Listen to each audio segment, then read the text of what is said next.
Hey guys, it's Jake here, and yes, we're taking a look at some fixed blades today. Canadian Tire special knives by the Huntshield brand name, which is a Canadian Tire brand.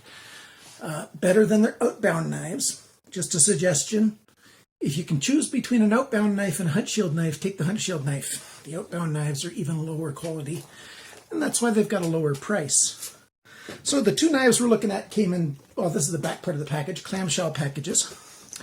The largest one is the Northern, and the smaller one is the Western. Other than that, they got basically the same name. Huntshield Northern Heritage Forged AP knife and the Huntshield Western Heritage Forged AP knife. The first thing I want you to notice is that the knife shape that the actual blades are, Northern, Western, is not exactly identical, actually a fair bit off sometimes, with the pictures that are on the Canadian Tire website. And if you buy a Northern, you won't necessarily get this same recurve kind of style and with this clip point here. Your Northern might look more like this, but it will be this size, like the length of the blade will be like this. And the Western will be this length and this sort of general shape.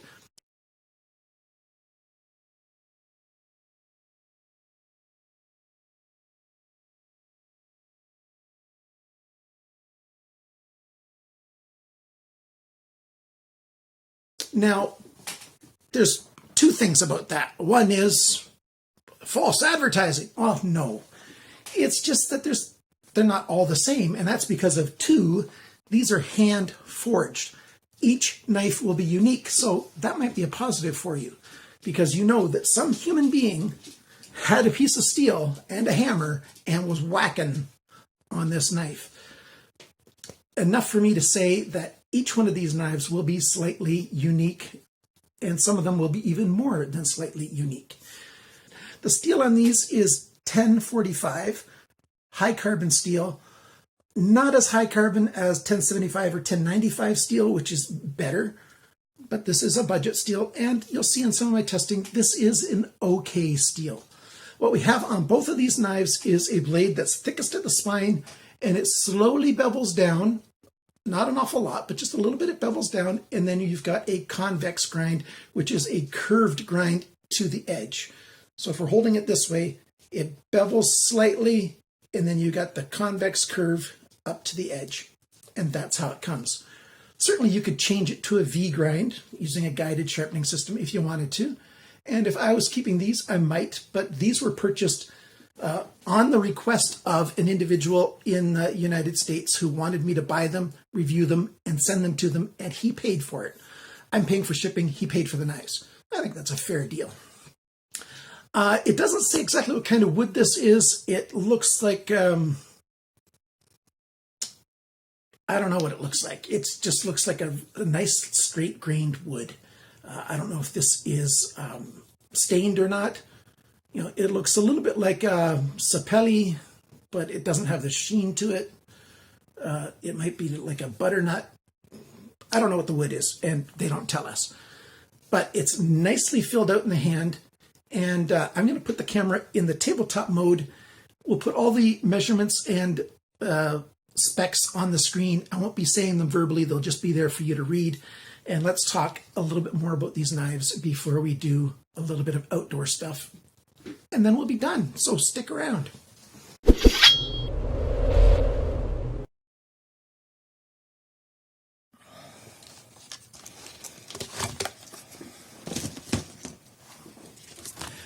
So as it says here, blade type, it just says 140 on this one. And this one, under blade type, it says drop point. They both say drop point. They both say blade material forging. So they forged some steel.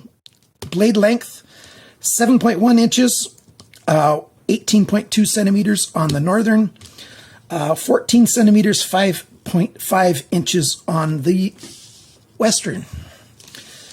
That's the general length. Handle material, it's wood.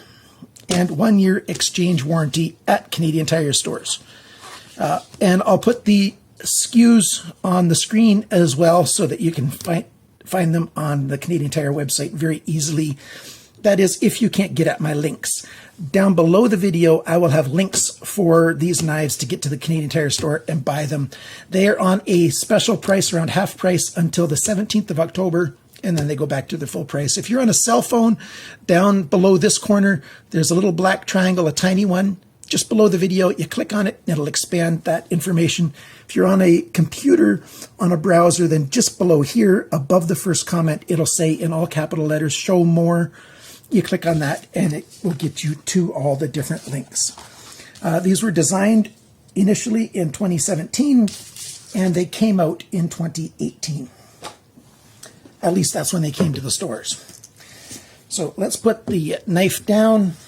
Let's look at the sheaths. The sheaths are a half decent leather. You know, it's not a great leather, but it's not a bad leather.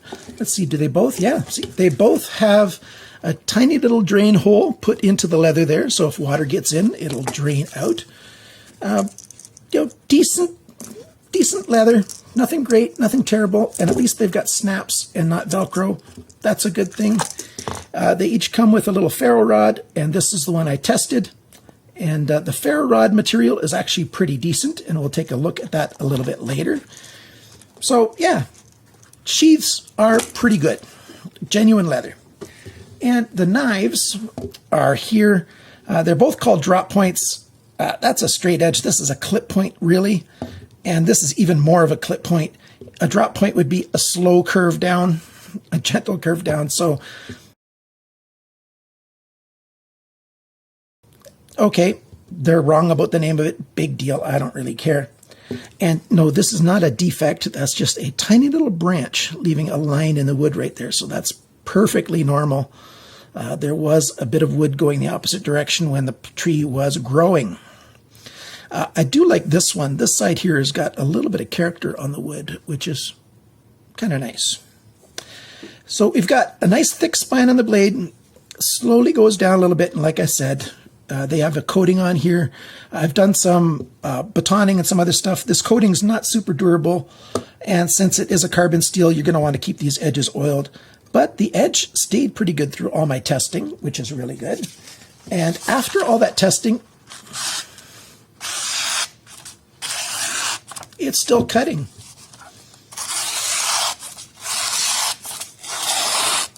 And that's exactly where I was batoning through wood. So yeah, it's keeping its edge pretty well. I'm actually surprised that 1045 steel is as good as it is. This is my first time using it, and I like it a fair bit. I've given you the sizes. It says Huntshield there on the blade. One of my viewers of this channel showed how he changed the blade tip to look more like a Bowie, how it had the curved up edge right here.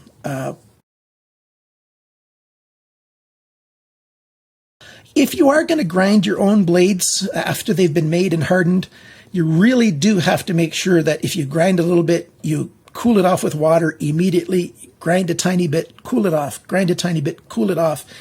If you let the steel get hot, it's going to lose its temper, i.e. that means it's going to get soft. And a soft knife is a useless knife. You want to maintain the hardness, and you have to keep the steel cool to do that. So let's take a look at the outdoor work that I did with these knives right now.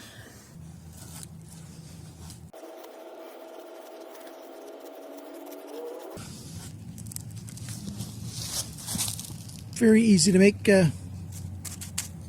feather sticks using this knife. Fits very well in the hand. Nice good grip on it.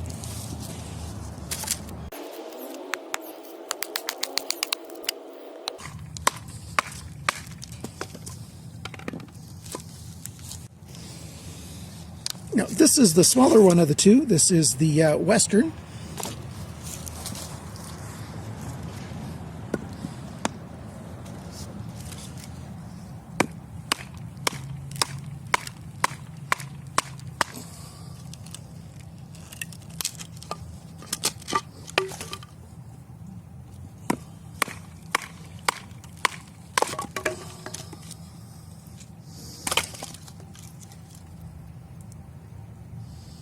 Edge is beautiful.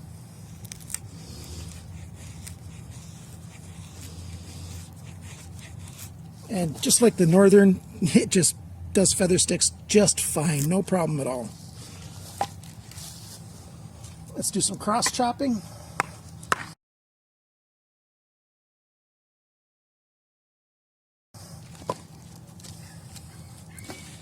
And then of course, when you're most of the way through, you can just keep whacking at it, or save your blade and whack it with another stick.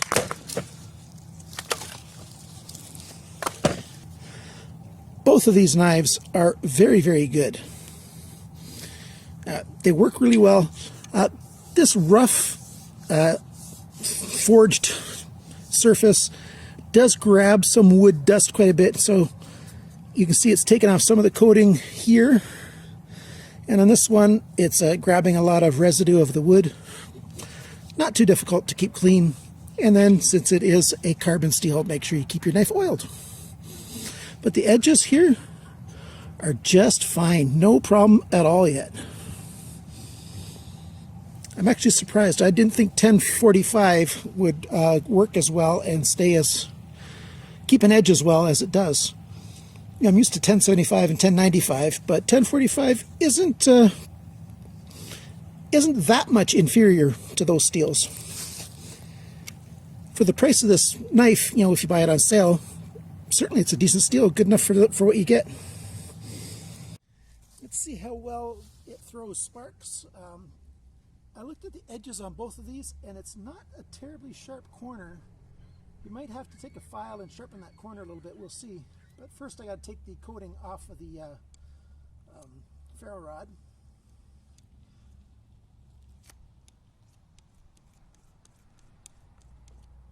I'll try to get the coating off.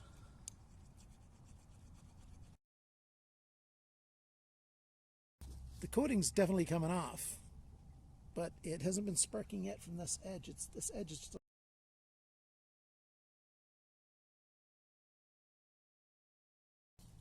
maybe it's the ferro rod. Let me get something else to strike on that same ferro rod.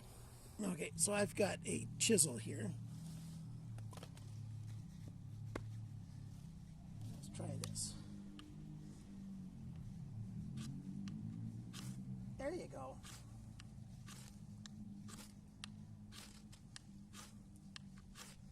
So obviously that works. Let's try the knife again.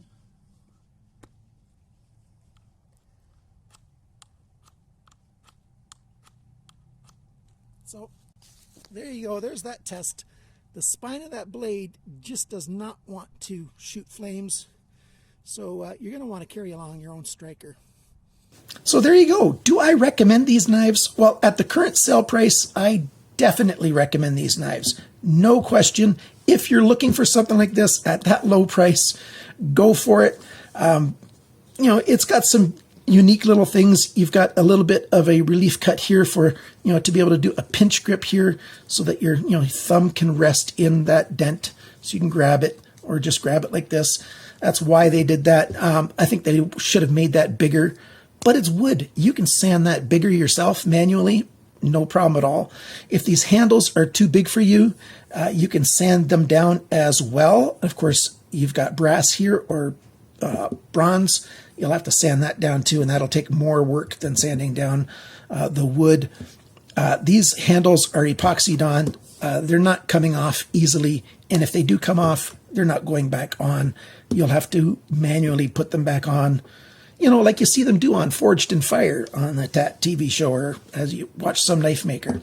So the only big con is if you want to use the ferro rods on these, you're going to have to make a sharp 90-degree corner on the spine of these blades. And even then, I'm not totally confident that this steel is going to do a good job of striking that ferro rod. So what I would do is get yourself a little piece of steel and a key ring on it and stuff, and maybe latch it on here so you've got a striker that comes with it. Or buy a ferro rod online somewhere that has a striker with the ferro rod. If it fits in here, all the better. And if it doesn't, you just take off the striker and add it to here, and then you'll have a ferro rod and a striker together with the knife. So there you go. good knives, worth the price, yes. Fun to use, nice weight, comfortable. They're made for bigger hands, but like I said, you can sand it down if you need to, if you're that type. But if you're not into, making adjustments to these knives, make sure that you need to have men's large or bigger hands, because smaller, medium hands, you're going to be a little frustrated with how big these handles are. And that's pretty much it. I recommend them if you can get them at a sale price. At their full price, I'm just not confident enough to recommend them for their full price. So Canadian Tire does sales every 3-4 months on most of their knives. So especially on their Huntshield products and on their Outbound products, they'd go on sale just like clockwork. So wait for the next sale if you miss this one, if you really want it. Thanks for watching. Thanks for liking, sharing, commenting, and subscribing.